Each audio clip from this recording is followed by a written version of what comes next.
भाजपचे आमदार सुरेश धस यांनी कृषी संचालकांवर काही गंभीर स्वरूपाचे आरोप केले। 2016 ते 2020च्या दरम्यान पीक विमा योजनेमध्ये मोठा घोटाळा झाला। सुरेश धस यांनी कृषी संचालक विनय औटे यांच्यावर गंभीर आरोप केलेले आहेत। कोट्यवधी रुपयांचा घोटाळा झाल्याचा धसांचा आरोप आहे, तर अधिकाऱ्यांची नावे जाहीर करा, एसआयटीद्वारे संपूर्ण प्रकरणाची चौकशी करा असं धस यांनी म्हटलेलं आहे।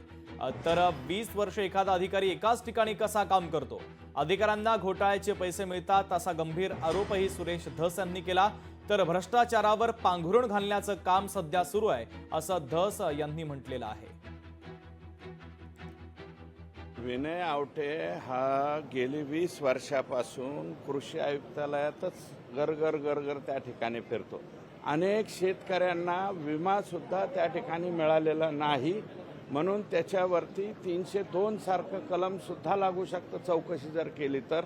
20-20 वर्ष एक माणूस कसं काय एका ठिकाणी काम करू शकतो, म्हणजे याचं गोड गंबाल हे संपूर्ण पीक विम्याचं वाटोळं ह्या व्यक्तींनी केलेलं आहे।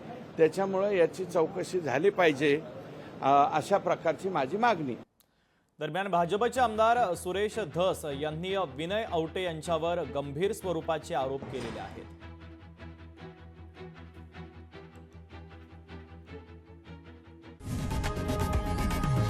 लोकशाही मराठी ऐका, पहा, जागरूक रहा।